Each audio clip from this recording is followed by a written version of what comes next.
Good evening, sir. I am Paul Gerald Autoreta from S1A-1 and I choose the topic STD. Ang STD is makuha na nimo siya through like kanang makig sexual ka sa kanang isa ka tao, like mag-kiss mo or like sa makuha mo siya sa kanang sa saliva or sa kanang salaway or kanang like mag-sex mo or unsa. And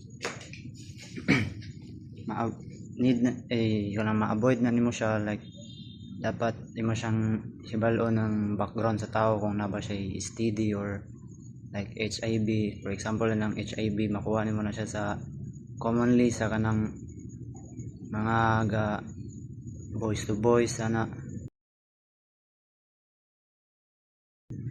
mostly nga na mo na siya kasagarang cases karon. And maura to, sir. Salamat.